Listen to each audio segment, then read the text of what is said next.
We continue with the 2022 Heart Baseball Media Day. I'm your host, Stephen Davis, and we are happy to be joined right now by the head coach at Graceland University, Brady McKillip. Coach, thanks for joining us.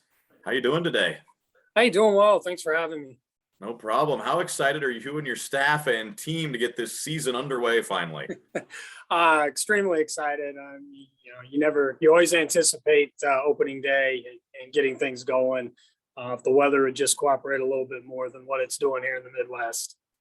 Absolutely. How's your team looked so far in the preseason, weather notwithstanding? We're coming along. I thought we had a really good fall.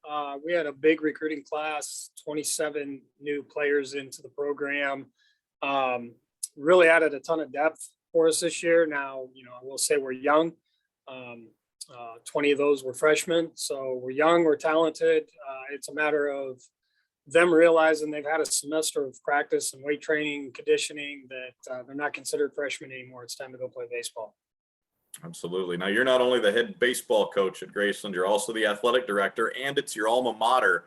How does the dual role work? How are you balancing things, and how much does it mean to you to be the AD at a place that means so much to you? It's a great opportunity. This is my 5th year as the athletic director. Just the ability to work with the great coaches we have here and, really trying to get our entire athletic program back on track to winning ways that we've had in the past. It's been great to be a part of that, to lead that and everything. This place is special to me, having come back here in the late 90s to play, finish my baseball career here, stick around and coach. You get the opportunity to run the baseball program I played in. And now run the athletic department. It's special. It means the world to me, and I'm excited to do it for as long as I can. Tell us a little bit about the campus there in Lamoni and specifically your baseball facility, what you guys have there. So campus is about 800 students. Small Midwest rural setting. There's few of us in the heart that have that style of setting. Right on the Missouri border, right on I-35. It's in a good place. We're an hour from Des Moines. We're an hour and a half from Kansas City. And now with the expansion in the heart, we're kind of the center school. So travel's changed over my years as a baseball coach here, from having to go to St. Louis and everything. And now, we're pretty close to everybody that's still in the conference. Our facility we play in, it's Chase Stadium. It is a city-owned field, but we've held the contract on it for over 10 years now. So I'm in full control of it, maintenance, taking care of it, all that. So it's gone from, I would say, when I first took over here, one of the worst fields probably in college baseball, to something we're happy to call our home, and we're not ashamed to have teams come play against us here. And I think, my other fellow coaches would agree it's not a bad place to come play now. Hey, you've been in the heart as a head coach now, I think, over 20 years. And you know the conference probably as well, especially from the baseball side, as anybody. Tell us about the heart as a whole. You mentioned some of the geographic changes. How's the baseball landscape changed in your time? Baseball's continue to get stronger. There's 14 teams in the league right now, and there's not an easy series any weekend. Anybody can go out and beat anybody. Now, we have some great teams. You got the Central Methodists, the Mid-Americas, the Clarks, William Penns, that have been doing it for quite a while now as top teams in the nation. Central Methodist making it to the World Series and going to the championship game last year really magnifies what the heart is capable of in the sport of baseball, and was a great feather in our cap as a conference.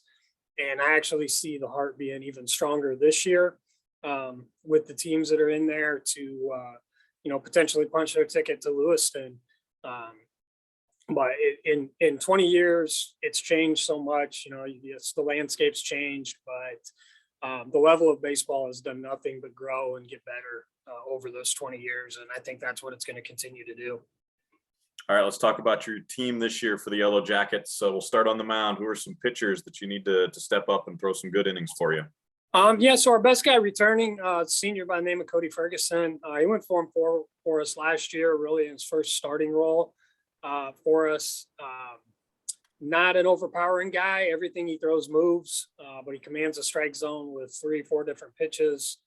He just goes out, lets the defense work behind him, gives us an opportunity to be in a game, and won some big games for us last year. I think he was on the mound when we had a shutout over Benedictine. We were the first and I think the only team last year to shut out that potent offense that they had. So he'll be the anchor there. Roger Camacho is another. He's actually in our graduate program using his COVID year. Left-handed starting pitcher. He's made some adjustments over his time here, and we look for big things this year out of him on the mound. Then we got a couple of young guys. Mason Krogsgard's a freshman. Again, it's that, how quickly can he realize he's not a freshman and the mound's the same distance as it was in high school and do what he's capable of. But he showed some signs of promise for us.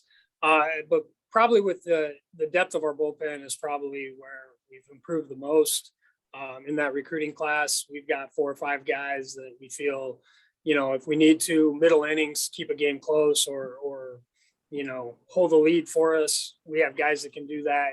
And we have a couple guys that are battling for the back end role too, as we lost our closer that had been there for a couple of years last year. All right, let's flip over to the offense. You got some big bats that you're looking to get things going with this year with the sticks? Well, we have a big bat we had to replace from last year. One of our all-conference guys has moved on, but Brian Paez comes back. He was all-conference selection last year at third base. Very solid defensive guy, very solid offensive guy. He's going to be a gap-to-gap hitter. He'll hit a couple home runs, but that's not really his game. He uses the whole field. Then Ibrahim Cavado, catcher we brought in, has really shown to be the most consistent this fall offensively. We look for him to be in the center of the lineup every day, whether he's catching or DHing. Then we had a pretty key injury last year. Our starting second baseman at the time was leading us in home runs, average, RBIs, everything. Went down with an elbow injury. We lost him for the year. He's fully healthy and back. So we look for him to kind of pick up where he had left off and be a main guy in our lineup as well. All right, we'll wrap things up, Coach, with what we're doing. A final four questions. Give me the first answer or two that pops into your head. Okay. Okay. All right, we're going to start in the classroom. What are some of the popular academic programs, good academic programs you guys have there at Graceland that your baseball players have enjoyed over the years? Sports management, criminal justice, and education. Okay. You guys had a renovation to your arena, but from what I've heard, the whole thing looks a lot different now. How's it been going? It's great. You can see inside now. New lighting, Musco lighting. We have great lighting. We actually have heating and air conditioning now. It was a building that did not have air, so it was overly hot in the summertime. So it's nice. Still things to come. We got a brand new center court. Renovation will start going in May, and new bleachers to come as well. So new lights, and it feels good in there now. Amazing. Yeah. It's a pleasure to be in there now. Pretty incredible. All right. Favorite major league team that you cheered for, both as a kid and now as an adult, if it's changed over the years? Boston Red Sox. Why? In '86, I was a 9-year-old boy that figured out what the games back meant, in the standings, how it was figured. Roger Clemens was a rookie. And I got to watch him play, and it was probably because of him that I just started following them in the start of his career, and I've just not left him. Have you forgiven Bill Buckner as a 9-year-old though? Yeah, since they've got 4 titles in the 2000s, okay. He gets a pass. All good now. All right. Last question. We're asking every coach in the league this. What's the first thing that pops into your mind when we say Hart baseball? Hart baseball, parity, solid teams up and down, great coaches, not just on the field, but great people off the field. They're all what I consider very close friends. And there's not a league I would change to go to right now. Coach McKillip, thanks for the time. Good stuff. Good luck this season. Thank you, sir. Appreciate it. That's Brady McKillip, head coach at Graceland.